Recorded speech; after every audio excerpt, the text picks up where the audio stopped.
Now that the names are out there, what happens now? I mean, I think in this particular case, Mike, because when we've seen it in the past with Tom Bauer's book Revenge and then with Christopher Anderson's book, they gave us context. What was the conversation? You know, typically it was innocent. It was the kind of conversations that normally happen with interracial families. However, in this instance, Omid gives us no context, just says this person said something racist and this person said something racist. If I were in charge, I know never complain, never explain has been their go-to, but I would go after whoever I needed to legally. I would remove the Duke and Duchess. I would remove them of their titles, and I would completely cut them off. Harry, Meghan, and now Omid Scobie weaponize race relations. They utilize, you know, this tenseness that specifically we have in the United States around race to basically make a living. Yeah. And I think that that's egregious. I think it's disgusting. And I think it's hateful. There's no proof to what's being said. And it's, at the end of the day, it's incredibly cruel to do to the family as well. We know Harry and Meghan are very sensitive. They're destructive, and they exaggerate all of their claims. So there's, aside from being no proof, there's no proof of malice when it comes to these claims as well. Well, let's go back to what happened in that Oprah Winfrey interview, right? Because there we saw the sort of suggestion of racism, Oprah's kind of absolutely incredulous reaction to it all. It all then went very quiet, apart from the fact that everybody in the world assumed that there was some racists in the royal family.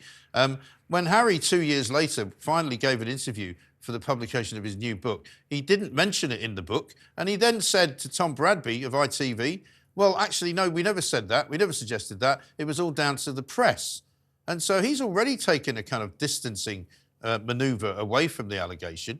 Scobie now says he didn't write it because he would never name names. He doesn't know how it got into this Dutch edition of the book. And it's all a bit of a mystery, isn't it? It is truly. And we did see some rare moments in response to the Oprah Winfrey interview. For instance, remember when the reporter yelled at Prince William, Yes. "Is your family racist?" And William surprisingly reacted, "No, my family is not racist." Additionally, poor lady Susan Hussey got the boot. You know, and I felt like that was in direct reaction to all of the chaos surrounding the Oprah Winfrey interview. So the royal family clearly takes this, you know, very seriously. I'd be surprised if there's not a response in some way, shape, or form.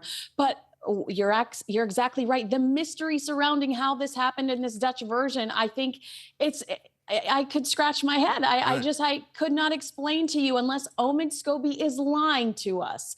I cannot explain to you how this all came to fruition. Right.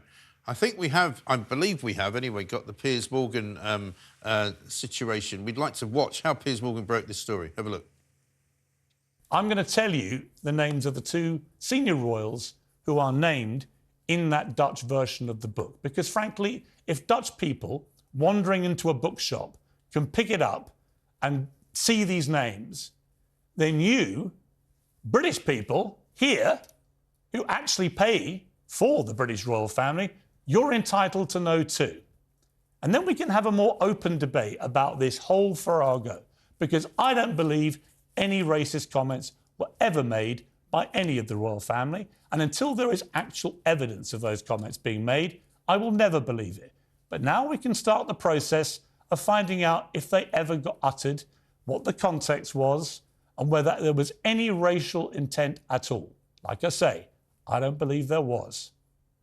The royals who are named in this book are King Charles and Catherine, Princess of Wales. And there you have it, King Charles and Catherine, Princess of Wales. I mean, it'll be fascinating now to see what they react like to this, Kinsey, because at the end of the day, as you say, somebody's going to have to tell the truth here, aren't they? Yeah, and I can't stress enough, I agree with Piers Morgan. I don't think that this is true. I don't think that these are two, and I mean, I've seen what King Charles has done for, you know, people of color with the Prince's Trust. It's incredible what he's done. And that was all his doing. I mean, that was his brainchild. You know, I just think that it's so hateful, so damaging, and so cruel. And I do wonder if that's why Prince William aggressively responded, no, my family is not racist. Did they see this on the horizon? Mike, don't forget that Prince Harry told the Telegraph during Spare interviews, there's more. He said, my attorneys made me cut so much from Spare. I have more content. I didn't want to hurt my father and my brother. And also don't forget Meghan's Cut interview, where it was basically a threat. She said, I found my journals from Frogmore and I didn't have to sign a non-disclosure agreement. I have a very hard time believing that Harry and Meghan are not the source for this particular story.